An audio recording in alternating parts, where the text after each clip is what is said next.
Jay's team is going to collapse like the 2021 Nets right now. The Kyrie Irving, James Harden, Kevin Durant super team. Very possible. But Puka Nacua and JSN should be pretty safe. It should be. Didn't have 2021 Nets appearing on the show this week. I like it. But kudos to Aloha Bricks for making a reference that Jay would get. Yes, right exactly. in line with Jay. Yeah, exactly. Yeah, if you'd said 85 Bears, I wouldn't have. No. But 5-year-old NBA reference, that is in your wheelhouse. 07 Pats, probably a better collapse. Of a now irrelevant organization than the Brooklyn Nets. Brooklyn Nets. I think, were they the Brooklyn Nets then? Or were they the New Jersey No, Nets? they were still Brooklyn. They moved to Brooklyn in 2012. Yeah. I don't read the newspaper. No. People can say a lot of things about you, but they can't accuse you of reading the news.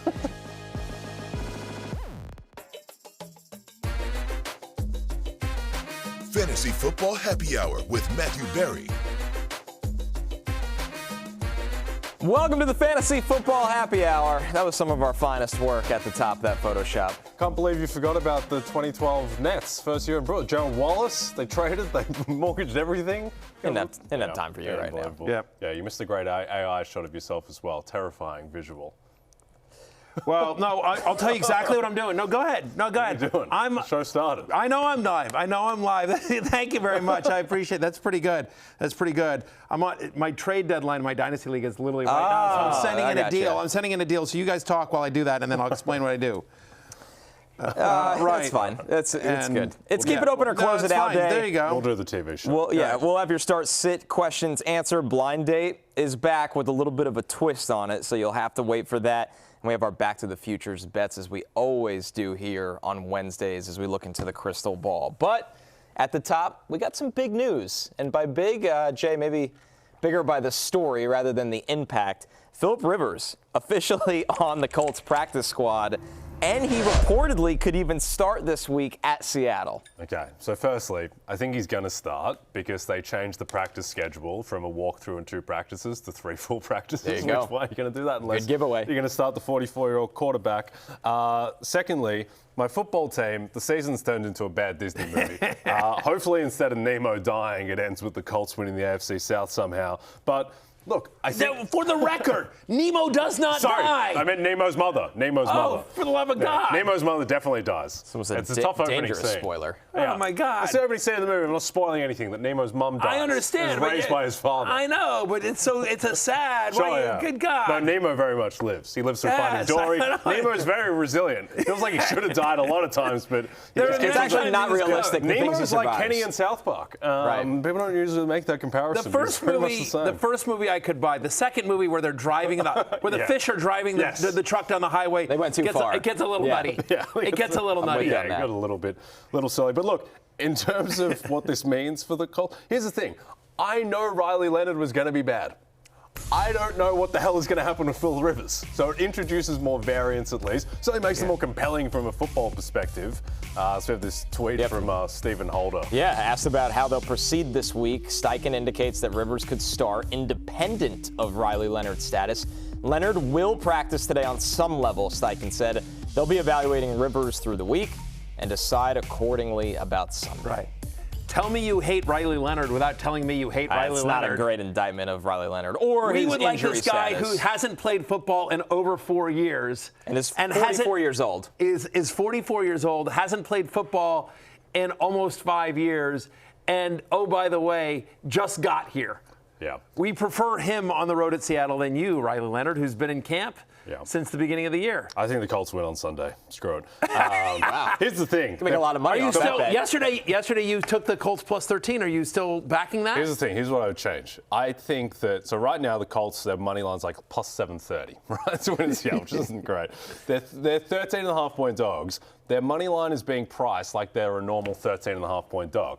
This is not a normal 13.5-point underdog. They have a quarterback who might make the Hall of Fame, who hasn't played in 5 years, no idea what's going to happen. Maybe 13.5 is the correct median outcome, but there is so much variance in this game. The curve of this game's outcomes is so different from your typical 13.5-point dog. So, yeah, screw it.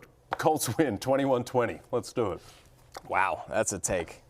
they probably lose. But I do think there is a strange but amount of upside. But it's the most interesting story in the NFL right now. Just off of we have to see it. Yeah, this is good, because the thing is that the season was just going to peter out with Riley Leonard throwing interceptions and Brett Rippon getting a shot. Now it's interesting. Now it's compelling. And now also, Shane Steichen is a good coach, and he's a smart coach, and if he thinks this is the best thing for the team, I'm going to trust him. Also, the other thing too, which I think I haven't really seen brought up that much, the fact that Kyle Shanahan was going to go with Phil Rivers as the quarterback in the 2023 Super Bowl had they progressed that far, that is also a good indicator for the Colts. That now we have two smart coaches who wanted to bring Phil Rivers out of retirement. I understand he's 2 years older now, but you guys remember when Josh Johnson went down in addition to Purdy with the other? Niners didn't have any quarterbacks. They wanted Phil Rivers to be the quarterback for the Super Bowl. That was 3 years ago, though, right? 2 years ago. Okay, that's fine. Still. What's the difference between 44 and 42? I suppose nothing. Is this year's Joe Flacco? And I asked that specifically from a betting award standpoint, Jay Croucher. Well, I'll tell you what. Is Philip Rivers comeback player of the year? I don't think he is. Because there's no one that came back from the dead this year. It's an easier field. Yeah, it's an easier path. Yeah, you only have to beat other living human beings. I don't think he's going to win because they changed the rules specifically to prevent the Joe Flacco archetype from winning. Yeah. But secondly, I have a new Damar Hamlin. I have a lot of money on Christian McCaffrey to become a player of the year. You love this award. So you watch out, Christian McCaffrey, because the ghost of Joe Flacco, animated as Phil Rivers, might be coming to get you. But yeah, he is the third favorite to win comeback player of the year now, behind Christian McCaffrey and Dak Prescott. Ballin 5-2-5-8 with Rivers back. How many comeback player of the year tickets are in shambles for Jay? I would argue all of them. I mean, if Christian McCaffrey loses, I'm going to lose a lot of money. So, yes. So now you're torn because you want Philip Rivers to do well for your Colts. Yes. But if he does too well, is he going to snipe this award? This is a better question. What do you have more money on? McCaffrey winning comeback player of the year or the Colts winning the division, winning the Super Bowl? How is this real, this board? It's unbelievable. How is this real? Third favorite right now. What's J.J. McCarthy still on the list? He hasn't played a down in over 4 years. We didn't even name the starter. He's on the practice squad. He's automatically the third favorite, plus 1,800, Philip Rivers after Christian McCaffrey and Dak Prescott. Two guys that may not make the playoffs, whereas Philip Rivers and the Colts might. McCaffrey's going to make the playoffs. He'll be right there. McCaffrey's going to win the award. Here's the thing. The reason why he's the third favorite is he came back from the dead. Damar Hamlin's going to win the award. He's got it. He's got it. Stop I'll it. keep flushing cash on it. Come on. He came back from the dead. How is Damar Hamlin not winning this award? Human voters, Jay. You never learn your lesson. Yeah. Well, the reason why Philip Rivers is so short and is the third favorite when he isn't even activated to the roster yet is because sportsbooks lost a lot of money on Joe Flacco. They just didn't lose it to me. They lost it to everyone else because people were betting on him at 500 to 1. So they'll never do it again. So they don't want to go down that path again. Yeah. Stuntman Chuck said, I don't see Mercedes Lewis on the board. What gives? I would like to know. That's a good question. He's on the second board, to be perfectly honest. Do you think the Colts should try to trade for Mercedes Lewis just so he has a contemporary in the locker room? Here's the other thing, too. Joe Flacco was lighting up like the three of us playing corner for the Jets. This schedule is different. The schedule's comical. Philip Rivers, look, if he wants to go win comeback player of the year, good luck to him because he's going to go at Seattle. Yeah, he's got at Houston in Week 18, and then he's got the Niners and Jags in between at home. That's a little bit easier. But, yeah, I'm fascinated by this. This is the most compelling story for the rest of the season. And my Colts. It is, look, you joked about it, but it is kind of a Disney movie. It is. By the way, he's an easy guy to root for, right? Come on. First off, everyone likes Philip Rivers. He's clearly just trying to get out of his house and dealing with all the kids. Yes. He's sick of, he's sick of dealing with all that. He'll do anything. He'll get hit by the Seahawks. No, he's probably, he's like, I'll take it on. Whatever. Worst case, I get hurt and I just hang out. Yeah, what's either I can wear padding and get hit a couple times with the Seahawks, or I could wait for an hour in the carpool line again. No, he's not doing that. Absolutely not. But we say that Philip Rivers, in fact, drinks for free today. Absolutely. By the way, we don't need to card him here at the bar. No. He's an exception. It's a little different. I think we know he's of age. I don't think he's going to be amazing. I think he'll be better than Riley Leonard. I agree. Would be my take going forward. I think it's actually good news for the pass catchers on the Colts, fantasy-wise. I don't question his ability, even at 44. I question if he survives 3 hits. And the Seahawks hit quarterbacks as much as anybody in football. As much as anybody. It's good. Yeah, Get the worst one out of the way is he gonna get up from the third hit? He's Flacco can get 44. up. He hasn't played in 3+ years. That's all right. Flacco's 80 and still keeps against. It's not the question of can you still throw, which the arm at the end for him wasn't great anymore. And that was a long time ago. But at least he can throw to the plays he's trying to throw to, which Riley when you get sawed in half by Leonard Williams, so you're like, yeah, I feel the same as I did when I was 28. Right. Well, all the talk is that he's been in this offense, for his entire career, and that he actually was running this offense. He was coaching his kids' high school football team. Yeah. And they were actually running basically this offense. So it should be fairly familiar. I do wonder, to your point about wanting to get hit, because you look at their schedule after the Seahawks, it gets easier. At least defensively, right? Home to the 49ers, home to the Jaguars, and then week 18 at the Texans. That one might be a little dicey. But he gets a couple of games under him there in the first couple of games. Or he could be dead. Yeah. I wonder. I love the assumption that he survives all these games. You know what? But here's the thing. It's the same argument.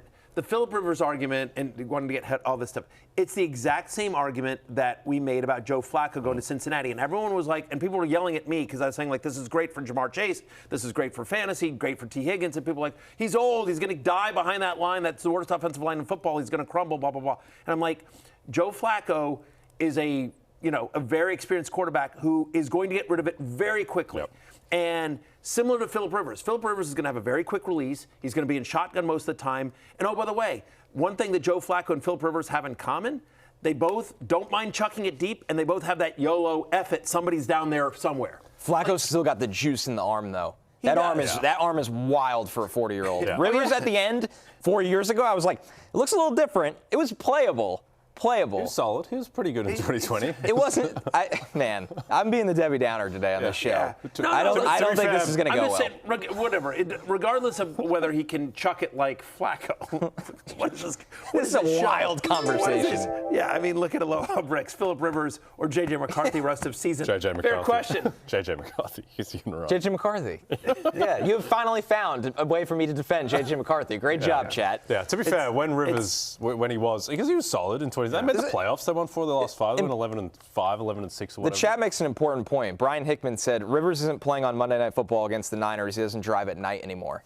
That's very good. Wow. That's very pretty good. Yeah. That's pretty good. The last time we saw Phil Rivers, coronavirus was sweeping the nation. It's been a long time since, he's been out there. But look, the fact that they are willing to go through with this is an indicator of what he has, because they've seen him work out, they've seen him throw. He feels good enough to do it. And we've seen quarterbacks at 44 and 45 in the NFL before. He's not going to be the first guy at this age. No. Vinny Testaverde did it. Tom Brady. They're going to lean on Jonathan Taylor. The players you care about. Alec Pierce is the one I might be most worried about. But I feel like Taylor is still. None of these players drop to a level where if they were everyday starters for you, that you're not all of a sudden benching Tyler Warren. You're not all of a sudden benching Jonathan Taylor. I would lower expectations for both of those guys, certainly as against Seattle. But you're still starting both those guys, I think, in every league where you have them. And I think Pittman, just because he's sort of the alpha and he's more the pro, I think Pittman probably has he's probably more of a floor than a ceiling guy, but Pittman should get you wide receiver 3 numbers, I think, with Rivers. Again, past Seattle. I'm rooting for the guy. It's going to be entertaining. Are you not entertained? We are all for the shoe. America is for the shoe. America is for the shoe. Except Mike McDonald's vicious defense that is just going to try to kill him. Yeah. What do you think Colin Kaepernick feels like when he sees that pass by? It's ridiculous. Anyway, all right. Ryan Tannehill? Right? Ryan Tannehill feels like he doesn't want to come back. He doesn't have anything. Yeah, what about Andrew Luck? I couldn't answer. They couldn't get Andrew Luck. Well, they literally couldn't. They wanted that one. Yeah. Oh, boy. Yeah, whatever. It's amazing that Josh Johnson isn't available. He usually is the guy. Yeah. Yeah. All right, keep it open and close it out on a serious quarterback note here. For the record, I just want the record to show right here quickly as we move into keep it open and close it out. Backup producer Pete, for the first time in 3.5 years, gave us a cue to move on. Yeah. I know. Like an actual serious cue. Yes. But he was kind of like, I think it's time for keep it open and close it out. Yeah. All right. Justin Herbert at Kansas City. Yeah, we were peeling around. Justin Herbert is QB 27 since week 10 in points per game.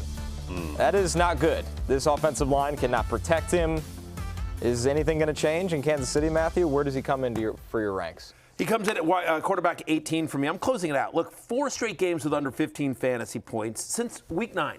Week 9 is the last time he finished higher than QB 17.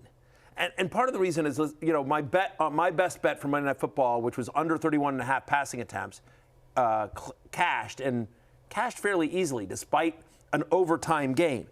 He's just not throwing. You know what I mean? Like, he's been under 30 pass attempts in 5 of the past 6. He's averaging under 180 passing yards in that stretch. And now you get to Kansas City, who has allowed multiple touchdown passes in 4 games this year. Just 4 games. I feel like we say this every single week. But this is Kansas City's season. No, the season's over. They're done. They're done. But they'll still play like it's their season. That's right. That's the point. There's still a mathematical chance, and they desperately need to beat the Chargers, a division foe, an AFC wildcard potential opponent. So this would go a long way to keeping their hopes alive. I'm closing it out on Justin Herbert. Again, not a top 15 quarterback for me this week. Offensive line is just completely untenable. It's not competitive. Absolutely under siege. Jalen Carter didn't play in this game. Yeah, so that's a problem. Now, the Chiefs' pass rush is not as good as the Eagles' pass rush, even with Jalen Carter out, I would say. But Herbert, it felt like it was getting in Herbert's head as well. Like, he missed some throws that he just doesn't normally miss. And the problem is too, that he had 66 rushing yards and was still unplayable in fantasy. Like, That's the point. Yeah, I mean, like, right, again, there. he cashed your over rushing by like the first quarter, tripled it. Line was 19.5. He gets over 60, and yet still wasn't great in fantasy.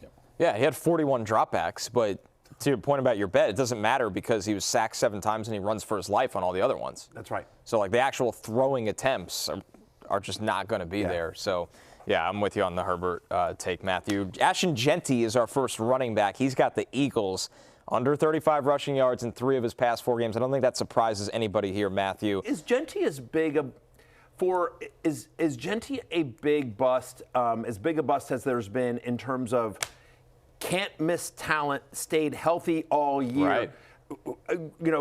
Referred to as a can't miss talent, the best running back prospects in Saquon Barkley. Can't miss prospect, stayed healthy, got workload, in the NFL. The problem is it's a proof that as good of a running back as he is, and I don't think he's been amazing this year in his own right, you can't overcome a bad situation in the NFL, which makes you question why take a running back if the situation was this bad, but he's up there. I'm trying to think of recent running backs. Well, until you said the workload thing, I was seeing him Bijan Robinson. His rookie year was similar, but he didn't get the workload, is the issue. But and he the was eye drafted test was very better high, with him. and he looked the part. Yeah, he looked the part. He just didn't quite produce at the level that was expected. He didn't produce at the level, but I mean, like, we were all frustrated. I think he was effective when used. I remember the frustration of his freshman was like, why do you keep going to Tyler Algier? Yeah. Right. Ashton Jeanty has gotten the workload and he just hasn't been great. And you can say like it's play calling, it's the offensive line, it's everything, but he has not been what's expected of a guy that was like, this is the next Saquon. I mean, think about the first round running backs taken since after Saquon, right? It's him and Hampton this year, Bijan and Gibbs in 2023. In 2021, it was Najee, Travis Etienne, Clyde Edwards-Helaire in 2020, and then Josh Jacobs in 2019. Jeanty's probably the most disappointing one, right? Absolutely. Edwards-Helaire would be the second one. Right, but he was taken 30th. But that was also the or end. 32nd. People were just excited about the Chiefs' offense, and it was just like, they mixed and matched there. He didn't really get the opportunity that Jeanty has. I mean, and Jeanty was, picked much higher. Anyway, all of that said, after I'm sitting here killing Ashton Jeanty's rookie year, I'm keeping it open. Love it. Love him against the Eagles. Look, the problem is that there's just not, like, if you close out Ashton Jeanty, and you can certainly make the argument to do so, then it's like, all right, well, then who are you starting? That's the concern, right? Because there's not enough running backs. There's not enough running backs that you feel good about, and at least he's going to get work, especially, I think, in the passing game. Like, they've started opening up that piece of his skill set, and going against the Eagles, who allow the 5th most receiving yards per game to opposing running backs, I think that's helpful. Jeanty's had almost a 20% target share since week 9. So they're using him in the passing game, and I think, obviously, against the Eagles, they'll be down. So I do think because of the passing game usage, Jeanty, he's my running back 17 this week. I'm keeping it open. I get the disappointment. But if there's a positive here, Connor, if you drafted Ashton Jeanty, who was basically a first-round pick, you're probably not playing this week. You probably That's didn't right. make the You don't have to playoffs. worry about this. Yeah, you don't have to worry about this. I think it would be this decision more... is not meaningful to you. El Segundo said start 2, so maybe he did survive the Ashton Jeanty selection. Jeanty, Woody Marks, Hampton. I think you're benching Woody Marks. I think so too. Yeah. Yeah. I just, we like Woody Marks, and so does Houston, but it just doesn't seem to translate into anything. Right, to actual fantasy Still production. it's not a great offense in Houston. Breece Hall, our next one on the list. They're at Jacksonville this week. A Jacksonville defense that's playing better, by the way. Yeah. Season low, 4.3 fantasy points last week. No surprise that coincides with Brady Cook having to play after Tyrod got hurt immediately. I feel like, Matthew, it's hard to answer this question right now without knowing who's starting for the Jets at quarterback. Yeah, totally agree. Jay, give me a second here. I'm going to consult with my Jets insider. Emmy losing Connor Rodgers. Is Brady Cook starting this week? What do you think? It's Wednesday. I have no idea. Yeah. Truly. Some insider you are. Yeah. Schefter I got just nothing tweeted out for you. Rivers might be starting on Saturday, on Sunday. Yeah. I would think that if I had to pick, I would say it's Brady Cook. A groin injury for a 37-year-old quarterback. I don't think there's any interest on either side of Justin Fields playing for this team again yet, but I guess that could change. By the way, that was a tough row last week. Breece Hall, C.J. Stroud, Jamar Chase, Patrick Mahomes. I mean, the wall in general this year, not a good year for the wall. It's a bad wall. Like Ladd McConkey, Marvin Harrison, A.J. Brown next to each other. Brown's gotten going recently. What about Baker Mayfield next to Matthew Berry? That's not great. Bad year for both. Both, yeah. Didn't make the playoffs. Might not make the playoffs. Wow. Terry McLaurin hurt. Brock Bowers hurt most of the year. But you know what? In the back corner, we've got Devon Achane, Josh Allen, Trey McBride. We've just got to backup producer Pete. Rearrange. Like those guys should be more prominent.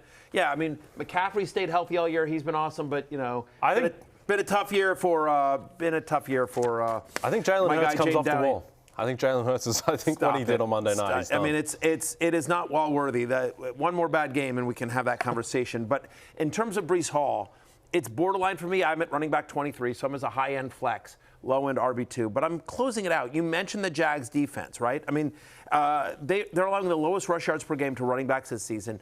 There's a chance that you either have a less than 100% Tyrod Taylor or Brady Cook under center. You don't feel great about either of those. And for whatever reason, Breece Hall, who's such a good pass-catching running back, Connor, they don't use him that way. Brady, you thought undrafted free agent quarterback, dump off City. Didn't ever looked at him. No. Never looked at the one design little screen they had for me, airmailed the ball over his head. So, if anyone's out there, I'm still going to start Breece because I think he's going to get cheap receiving production. No. I have talked myself into that 10 weeks in a row, and it just doesn't happen. He's got, since week 10, he's had a double-digit target share once. For a team that's constantly in losing script, it doesn't make sense. And has Garrett Wilson on the shelf. What are we doing? I mean, anyway. if the Jets score 6 points in this game, no one would be surprised. No. Yeah. So I'm closing it out on Breece Hall. Yeah. If Tyrod does play, it would change. He will change in the rankings. So keep an eye on he'll move up a little bit, but I still don't feel great about it. I'd feel better about it, but I still wouldn't feel great about it. He'd still be a low-end RB2 for me, but not the flex play that I have Matt this week. Tony Pollard coming off a week where he was RB2 with over 28 fantasy points. He's got the Niners. Jay, this feels like a one-off, right? Yeah, I think it was fluky, particularly given it came against the best rush defense in the NFL. Now, he gets a better matchup against the Niners this week in theory, but as we look at his snap rate, it actually went down against Cleveland. It's just that they had, for the first time in what felt like forever, actual game script to run the ball. They were leading pretty much the whole way. And so, yeah, he puts up 28 fantasy points, but the reality is he's going up against a San Francisco team where the Titans are 12.5-point underdogs. You would not expect game script. When they are trailing, it's more of a Tajay Spears show. All right, last week was the first time he's had 15 points in a game this season. It's not like, it's first time in a month. It's the first time this season, and I get it, but so you're probably like, oh, maybe the Tony Pollard I drafted is finally usable. I don't think he is. You mentioned the fact that they're double-digit underdogs, that they're likely going to use Spears here. 49ers, for all their defensive woes, have not allowed a rushing touchdown to an opposing running back in 6 of the past 8. And so that's the only way Pollard pays off for you. Against Cleveland, he broke the long one, but I'm closing it out. He's my running back 29, and as I talk about it, I might be too high on him at 29. By the way, Philip Rivers just walked up to the podium. If you're wondering how long he's been out of the NFL, his first words were he was excited that it wasn't on Zoom, the press conference. Exactly. So the one COVID year in Indy. Yep. I, for one, want to buy the rights to the movies. That's going to happen. Gonna the be 30 incredible. for 30 is coming. It's coming, Jay Croucher. Let's just hope it doesn't end as quickly as it did for Nemo's mother, as it did for Phil Rivers. Good Lord. Yeah. As it does for Phil Rivers in the For first the scene. record, you never actually see Nemo's mother. It's just implied. It's implied. Fairly heavy implication. It's kind of a tough start to the movie watching it with kids. Yeah. It's a very. Can I tell you? I'm gonna. As long as it's a backup producer Pete show, I can derail this for a second. Oh yeah, go ahead. So there was this is back in my. Tell me what you guys think about this. I've never had a chance to tell this story. Back in my screenwriter days, there was a moment in time where Disney and Pixar divorced. You know, like they had a deal with Pixar, and then Pixar ended up going away. They ultimately ended up buying it. But there was a 2-year period there or something like that. There was a period of time where Disney and Pixar were apart. And so Disney still owned the rights to like all their sequels. Pixar was going to go off and do their own thing. So we got whatever was what ended up becoming Finding Dory ended up getting scratched. So they asked writers to come into Disney and pitch them ideas for a sequel to Finding Nemo. So our pitch, which I really liked, and then we really liked, and they were interested, and they're like, "Oh, that's super interesting." And then they ended up making the deal with Pixar, and so it went away because they're like, "Oh, Pixar's going to figure out what the sequel is." But the idea was that that the sequel is that that opening scene where there's all these eggs and they scatter, they scatter. I say we look at that scene, we replay that scene, but from a different angle. And we notice that there is one egg that rolls all the way away and doesn't get destroyed, and that we see Nemo actually has a brother, actually has a sibling, whether it's a brother or sister. And somehow they discovered, I forget, it's been 15 years since we pitched this, maybe 17 years. But that was the pitch, that Nemo and Marlin go on a hunt for his son and the sibling, and they eventually find him. Halfway through the movie, they find, I think we decided it was a brother, and Nemo, who had for his entire life been the sole focus of Marlin's love and attention, all of a sudden now has a brother, a younger brother who Marlin is focused and is so scared, and all the emotions that he had in the first movie towards Nemo, he's having towards the found brother, because it's like, he's got a new kid and he's protective and the kid's been on his own and everything like that. And Nemo starts getting jealous of his new brother, and anyway, emotional arc, and yeah, that was the and still the kid, time for this. And the kid, yeah, right. The movie would still be going on. Stressy, he tweets finding Barry's hairline. But anyway, that was the idea, and then I think the brother runs away, and that they have to go find the brother, something like that. But like, did you have a name for the brother? Connor. Nice. I like that. Yeah, that's good. I don't remember, but I just remember thinking like Finding Philip Rivers. But the executives had said to us, screw you, Emmy Award-winning. Oh, Dev, this story makes me wish I was Nemo's. Go ahead, read it. I screwed it up. Go ahead. Dev, of course, it's stupid, Dev. This story makes me wish I was Nemo's mother. Stupid Dev from the top rope. That's pretty good. Raise the Flags asks, what's your pitch for Magnolia 2? Everyone's Nemo's mother. That's the pitch. God. Oh, wow. You know what? Whatever. I don't know. I thought that was actually very clever, and for whatever it's worth, the Disney executives really liked it. They said we've heard a ton of Finding Nemo sequel pitches, and the first time we heard that idea that turns out he has a brother, and everything. Anyway, so there you go. There you go. Never got made. Never got made. Yeah. But I really like It's that out one. there. I don't know, for whatever it's worth. And when am I ever going to have a chance to tell that story? No, maybe next year. I'll keep it over to close it out. When Maybe Pete's Thursday. producing a show next week.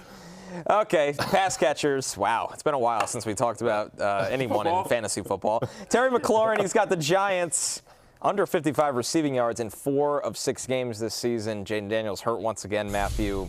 What do we do with Scary Terry? Yeah, I'm keeping it open just because of the matchup with the Giants, right? 4th most fantasy points to opposing wide receivers, at least 20 points to a wide receiver. The Giants have given up in 3 of the past 4, and they've given up at least 1 touchdown to a wide receiver in 7 straight. McLaurin is the guy that gets the majority of the work, so whether it is Marcus Mariota or Jaden Daniels under center for my Commanders, I do think 17 will get a lot of looks this week. He's my wide receiver 22. Debo doesn't do much in games in which McLaurin has played this year, so keeping it open on Scary Terry. Yeah, Terry McLaurin, he kind of reminds me of the Australian dentist in the middle of finding it. No, he doesn't. He doesn't at all. I'd keep it open on Terry McLaurin as well. Very favourable matchup against the Giants team that gives up explosives. Kind of don't feel the need to continue the show. Like, Stupid Dev won the day.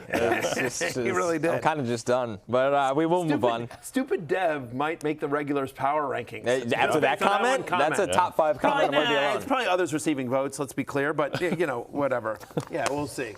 All right, DeVonta Smith, he's got the Raiders. It's been A.J. Brown the last 4 games. DeVonta Smith, because of that, under 10 points in 3 of those 4 games. But pretty good matchup here, we think, Matthew. Yeah, against the Las Vegas Raiders, who have allowed at least 33 fantasy points to wide receivers in all but 3 games this year. So even if Brown and Smith combine for 33 fantasy points, we'd like both those days. They're allowing the 3rd highest catch rate to opposing wide receivers. And so you think about DeVonta Smith, a little bit inconsistent, but he's quietly gotten at least 8 targets now in 3 straight. He's got basically a 25% target share, so you see it there in your screen. He's my wide receiver 24, high-end wide receiver 3, low-end wide receiver 2, depending on the size of your league. But I am, given the matchup at home against Las Vegas, a game that the Raiders, after such, I think Jalen Hurts has a monster game this week. Based on what, after Monday Night Football and that embarrassment, and I'm sure Philly Sports Talk Radio was going crazy this entire week. Sirianni's getting asked if they should bench Hurts. Yeah. Who won Super Bowl MVP. They got Tanner McKee fever. Tanner McKee fever. They've got the McKeever. We should start this movement. Yeah, let's see what Tanner McKee's got. The thing is that the Eagles, this is an offense that now needs to pass because they cannot run. I understand the Saquon broke the 52-yard touchdown. Right. That was one play. I thought it was instructive that the final drive, Syria, they didn't want to run the ball because they knew they were just getting stuffed. It's not like the Chargers have the Browns' run defense either, Tony Pollard games notwithstanding, but this is a team that all year they just haven't been able to run. The O-line is not what it was. Lane Johnson obviously banged up, and Saquon's just not the same guy. Like, he was missing cutback lanes on Monday night. I understand that he broke the long one, but even on that, it's like, I felt like you ran faster last year, right? It doesn't seem to have the same pace and everything in that offense in the run game. Well, everything really is a bit broken at the moment, but they need to throw, and the throwing goes to A.J. Brown and DeVonta Smith. Our last wide receiver, Khalill Shakir, against the Patriots. 21 total receiving yards over his last 2 games. Not a lot of rhythm in this offense right now, just big plays. But the problem is, Matthew, Shakir hasn't been a part of those big plays. 1 game with 20 or more receiving yards since week 11. He's been under 5 targets 3 of the 4 games, 4 of the last 3 of the last 4. You see it there on your screen. Last 2 games, he's averaging under 6 fantasy points per game. And so, look, he got the touchdown last week.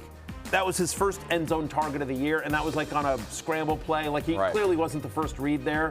Like, it was Josh Allen doing Josh Allen things, running around, finding somebody in the seam, and managed to get it. You don't love this matchup against New England either. Patriots allow the 6th fewest yards to the slot this season, which is where Shakir, not Shakur, Jay, yes. where Shakir lines up, obviously, most of the time. So he's my wide receiver 40. I'm closing it out on him. Yeah, hard to start Shakir going forward in this offense. Yeah, they would have to make changes to the offense. That's a two-pack. I think reference. they just are. They are what they are. Like, trying to do my best there. It's okay. Yeah. The other thing too is the Patriots' rush defense is actually very poor. Sometimes when I don't react, it's not a lack of comprehension.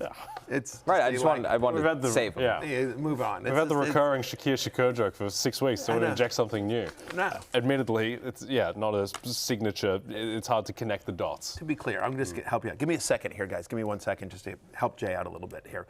I know we've only worked together for 3.5 years, but just so you know, I've made an incredibly successful, beyond insane career on running jokes into the ground. Sure. It's really ridiculous how long I've been able to maintain it. Like, it's broken all models. The under has been broken through.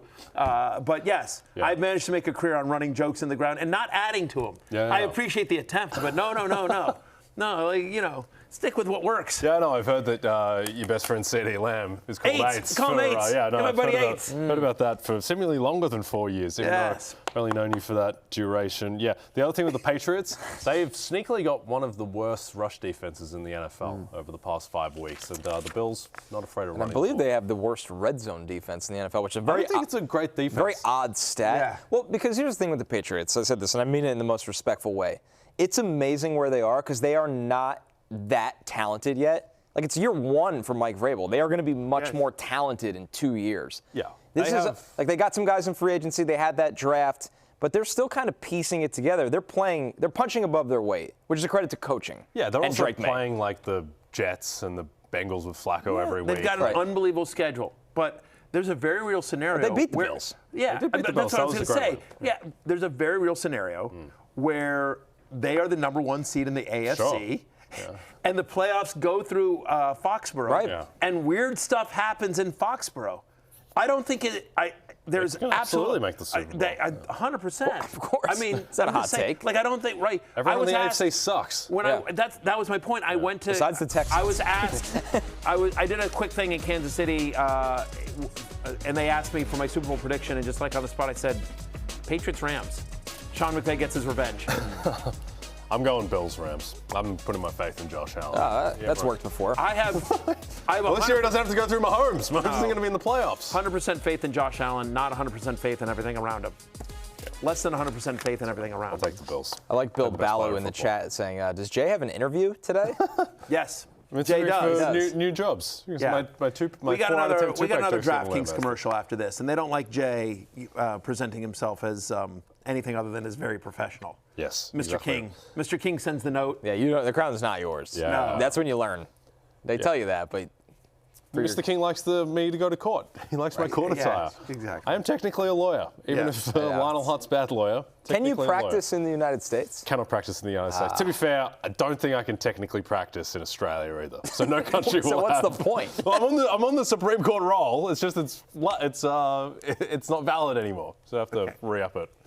What would it take? You just have to pass a bar here? Yeah. Why don't you do that? I think it's hard. And also, once again, I what's don't think the it's like point? getting a driver's license at the DMV because I can drive a car in Australia. It's not the same.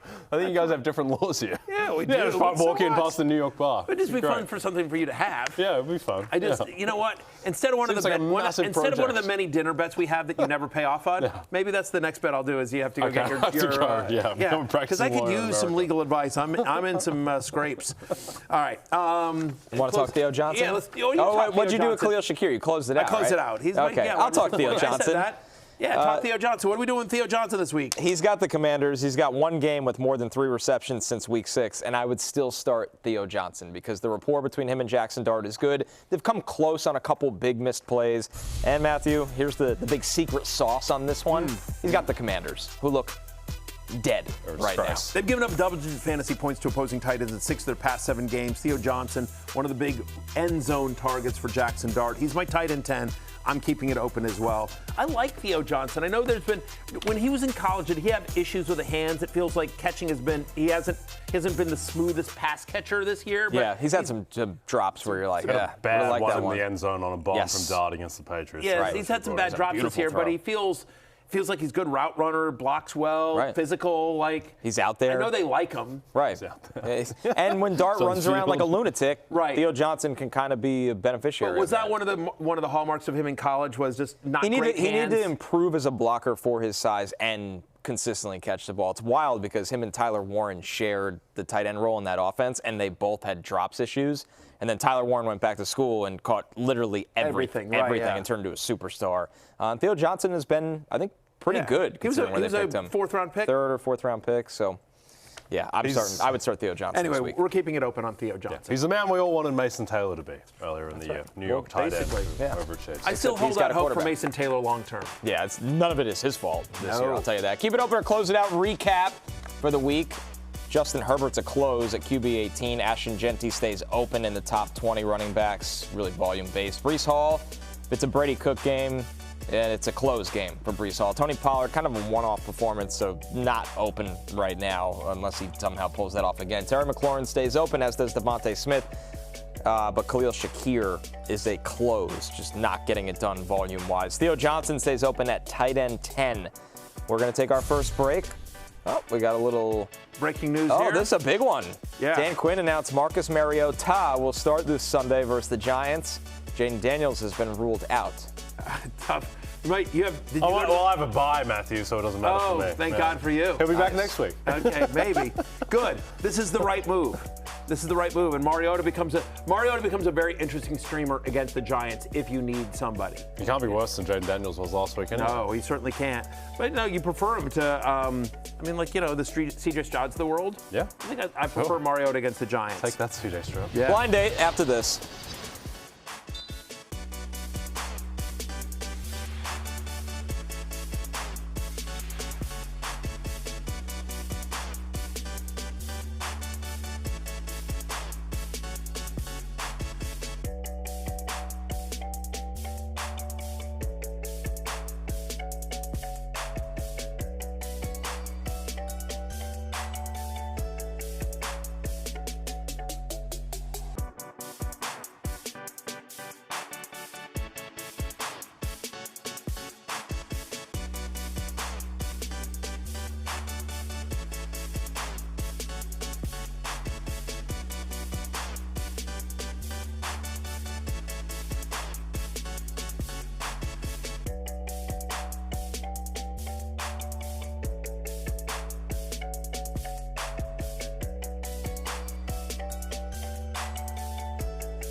Comic Avalon, Matthew picking third for his third win in a row. It is meant to be. I agree with you. It's just whatever. It's just one game. I think I lost week 1 last year as well. It's okay. You like the Bengals? I am like the slow Bengals. starter. Slow starter. I got 2 titles. Honestly, I could not win for the next 5 years, and I'm still good. Oh my God. Several months later.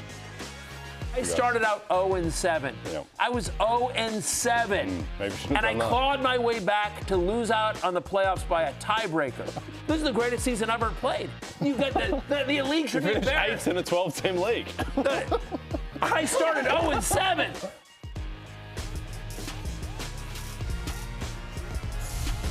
Well, Once again, proving my superiority to the League of Assholes. I gave you guys a 7-game lead. That's fine. There will be a new champion this year, but like people that did not start 0-7, like George Savaricas, like Denny Carter, like Roto Pat, all fell to me. Yeah. At the end of the day, you and I have the same record. yeah, I gave you a 7-game head start. slight point differential. Yeah, and by slight, I mean like yeah. 200. Yeah, but I also just want to I clarify. won the record is regular the season meeting. The record is the record. Yeah. This is the League of Assholes playoff bracket. A little bye for your old friend Uncle Jay. Nice. You and Lawrence. Good Dan year for Lawrence. Nice to know the guys giving advice make it there. Producer Steven against producer Damien. Wow, that's a battle of producers, obviously. And then Yes, you've that's got you've got Roto Pat going up against Emmy Award-winning Stupid Deb. I'm not sure who I'm rooting for there. It was going to be Emmy Award-winning Stupid Deb, but then he made a mean comment about me. Yeah, no, I don't think he's a big fan of yours. Yeah. I'm rooting for Lawrence to win the whole thing. That would actually be great. I'm rooting for me. I hope I win. Steven winning would be fine. I'd be Steven fine. deals with a lot of crap with this show. I'd be good with Steven. I'd be good with Damien. Yes, Yeah. not a bad word to say about Damien if he wins. I'd be good with either of them winning. Jay would be great. Yeah. I also just want to clarify. He's not the worst. Matthew made a comment yesterday that he was. Yes, it would be the worst. Rotopat can't win because Rotopat won our guillotine, or he's won our guillotine league. He's in the finals against me. Against you. By the way, me again, top 2. It's a recurring theme. I do want to clarify yesterday when you said that you were 7th in points scored. You're 10th in points scored. Again, just another blatant lie. I was told that. It's a jarring difference. I was told that's like almost should have made the playoffs to one of the worst teams in the league. I was told there'd be no fact checking. I was told there'd be no fact checking. Who do you think I am? Said 10th. No math. I believe the exact words was I was 7th or 8th. I believe 7th, as opposed to reality 10th. I don't know. I was 7 in a row. I mean, 3 of my first 5 picks went out for the year. What do you want from me? That George Kittle injury really sunk you. All right, yeah. Ryan Oswald, K. Gemma, Mick Genuine, Valiant, Jonathan. We definitely need to start a fantasy football regular league. That'd be great if they do. Okay, and then Ryan Oswald continues. I think the winner of our league should replace the relegated 12th place of the league of A-holes as their punishment. I like it. I really like that. Yeah. But here's what I would do. Then what we would do is you would have to compete to get into the regulars league. It wouldn't just be you. It sounds like K. Gemma is saying hey, we should just all we need a democracy. Orion's saying we should all he's just picking some of his guys. Yeah, but a lot of those guys are in the chat every day. Of course. So I think that's the easiest way to do it. Yeah. And then I agree. I think it's time to relegate somebody. I'm down for that. That would be producer Adam. Producer Adam would be. That would be producer Adam. Oh man, that's tough. Savaricas didn't cover himself in glory down the stretch. No. He's on watch. No, He's on watch. he doesn't. He And put up it's like weird. 60 points against me last week. I don't think that was possible. And The end of the it's weird season was a because tough watch for some teams. if I won't name names. If you look at George Savaricas on TV, he's often covering himself in something, but whatever that makeup is that he wears. But certainly glory is not something he's covered himself in for sure. He brings his own makeup on the road. He does. Yeah. Who brings their own makeup? George Savaricas. Oh, George got a whole little operation. Well, George is a well-traveled man. He is. No, I'm just pointing out that's Yes. a fact, and I'd like to point it out. He's a professional. All right, blind date time. I'm taking over. Okay, good. Yeah, I'm going to give you a little breather for once. We're going to take a different approach this week. We'll give a side-by-side of 2 mystery players instead of us trying to guess the one player shown on the board. So this is more of a comparison that might surprise you. Wide receiver A, as you see on the left there, 24.8 fantasy points, 120-plus receiving yards per game, almost 10 catches per game. Hold on, what? That graphic can't be right. That can't be right. Not right. 4 targets is not right. Michael Wilson. Well, because in the last 4 games, that's got to be 14 targets per game, because All right, what are yeah. we doing? That makes. Back But up anyway, just a bit. in essence, the point of this, despite the wrong graphic, because it should be 14 targets per game for Michael Wilson. Michael Wilson is putting up Calvin Johnson Over the last 4. kind of numbers. It's unbelievable. Megatron. He's I don't know he's Bertatron. His 2012 season. Not my best effort. No. 2-pack changes. Man, this segment's in the toilet. Totally in the toilet. It's a poor effort from back up. Calvin Johnson, by the way, in 2012, of course, is his almost 2,000-yard season. If you're wondering just how ridiculous this Michael Wilson run is right now, he's going to win some people fantasy championships. Do we think, unless Marvin Harrison Jr. Then he comes won't. back, then he won't. Yeah. Then he goes back to being wide receiver Tajay Spears. This week, It's not in between. Calvin Johnson or wide receiver Tajay Spears. Those are the 2 modes. this one it's ridiculous. Really, what do you do with him this week against Arizona? What do you do this week against Houston? I'm going to say Marvin Harrison Jr. is out. Let's pretend he's out, but it's against Houston. It doesn't matter. He's not him. He's wide receiver 1. I just keep playing You him. got to still start him. I would bench Jacoby Brissett though. I don't think I want Jacoby Brissett against Houston. No. In the playoffs, you got to have a better option. Yeah. Well, I mean, Jacoby Brissett may have gotten you to the playoffs. He's been Right. He's been a QB1 ever since he But took over the starter. Houston is just where fantasy quarterbacks go to die. 1,000%. I mean, all right, blind date number 2 here. Another pair of wide receivers. Wide receiver A has almost 12 targets a game and 7.6 catches per similar. game, over 84 receiving yards per game, and over 18 fantasy points per game, while wide receiver B has pretty similar numbers besides 2 less catches per game and 2 less targets. Wow. That's a gut punch. Yeah. So Jamar Chase for the year, proud fantasy life investor Jamar Chase, and weeks 1 through 4, QJ. Again, that's how good QJ was at the beginning of the year. And also, Jamar Chase had to deal with Jake Browning for too much of the year. Yeah. So we don't blame Jamar Chase for any of this. All right, our next one, let's get to some quarterbacks here. The quarterback on the left averages 238.2 passing yards per game, 37.5 rushing yards per game, 2.6 total touchdowns per game, and 23.9 fantasy points per game. Why do I feel like that's Mahomes? While quarterback B averages just 194.5 passing yards per game, but 42.1 rushing yards per game, 2.3 total touchdowns per game. So pretty similar, besides the pass yards here, and then 2 less fantasy points. Oh. Wow. That is Josh cute. Allen Yeah. and Jaxson Dart, which might be one of my best calls of the year. I think so. Yeah. You were on the Dartler. Yeah, I was on the You said Dartler QB1 early from on. the jump. As soon as he gets the job, but just gives you an idea of just how good Jaxson Dart has been in unbelievably trying situations, changing of coach, losing Malik Neighbors. It's just a bunch of disarray, and yet Jaxson Dart continues to produce. By the way, speaking of quarterbacks, I just saw the footage of Phil Rivers at the podium. I'd like to retract my Colts money line. He might help. Does not look like he's in He might help the football run shape. defense. It's not good. It's not good. All-time presser though. His energy is just the best. It's unbelievable. Yeah. All right. We're excited. Our last one We're here. a pro Philip Rivers show. 2 more quarterbacks with similar completion percentage, similar passing yards per game, almost the exact same passing yards per attempt, 7.8 and 7.7. But the quarterback on the left is averaging almost 5 more fantasy points per game, 19.9 compared to 15. These quarterbacks are Matthew Stafford and Philip Rivers. In his 2020 season, his last season. In the COVID year, Philip Rivers versus the, I think, soon-to-be MVP of this season, Yeah. Matthew Stafford. Wow.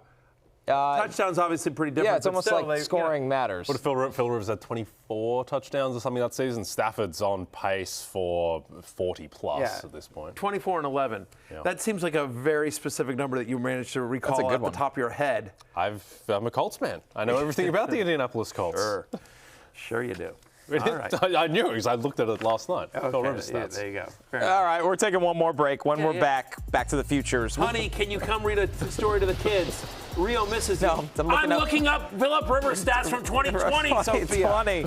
What am I doing? Futures bet.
DraftKings Sportsbook is an official sports betting partner of the NFL, and new customers can bet $5 and get $200 in bonus bets if your bet wins. Download the app and use promo code FFHH when you sign up. DraftKings Sportsbook. Oh, the crown is yours. Crown is yours. Crown is yours.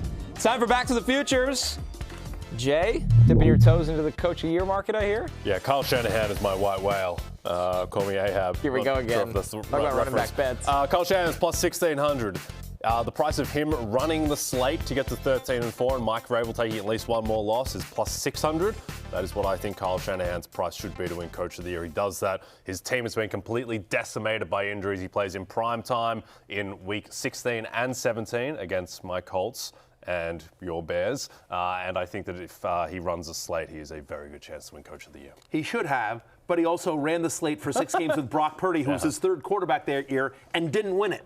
And he should have. It's a broken award. Yeah, it's a broken award, and for whatever reason, Kyle Shanahan will never win it. The way that Belichick never won it. Wow, never. Tough. Well, He's a great coach. I plan on betting on him for this award every year until one of us is dead. So eventually, he's going to win the award. The fact that you we're going to die trying. The fact that you have said you've placed your previously good name on this means he's got no chance now. Yep, it's over. To be clear, I'm a Shanahan fan. Like I don't. It's not that he should have won it by now. He should have won it that year that the Brock Purdy year. The Brock should have Purdy beaten Daboll. It should have been absolutely. 1,000%. He got screwed that year. He wins this year. Yeah, Mike Vrabel. Well done. Beat up Crap schedule. You got the What do you got? I got two things. First off, I just want to clean up the Finding Nemo pitch. What it was they discover the brother very, very quickly, right at the start of the movie, and then because the dad's paying attention to the brother, Nemo is mean to the little brother. The little brother runs away like kids do, and then that's the movie is going to find the brother.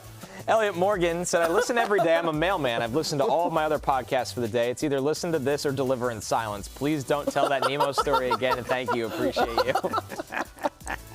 Oh, that's great. Elliot, we appreciate you delivering the mail.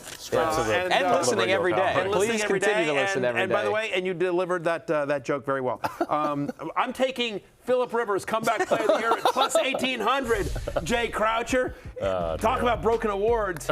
Oh my God! If Joe Flacco won it for just being on his couch for 2 months, what about Phillip Rivers, who's been on his couch for 4 years when he leads your Colts to the playoffs? Phillip Rivers plus 1,800, comeback player of the year. All right, I'm going Raiders under 2.5 wins. It's plus 165, obviously, to not win another game. They go to Philadelphia. They go to Houston. They're home to the Giants. I think Jaxson Dart beats the Raiders. And then they close out the season hosting the Chiefs. I don't think the Raiders win another game. Good news for you, Raiders fans. I think you'll be picking number 1 overall in next year's NFL draft, plus 165. Okay, there you go. And who do they take? They take Mendoza? Fernando Mendoza. Mendoza? Yep. Yeah, that makes sense. That makes a lot of sense. All right. You know Mendoza what? in Vegas. Mendoza. What a wild By the way, ride. Elliot, what I will do is I'm going to tell the Nemo story again, but I will give you a heads up so you don't have to listen that day. For Jane, Connor, and Matthew, it's closing time. You don't have to go home, but you can't stay here. Peace out.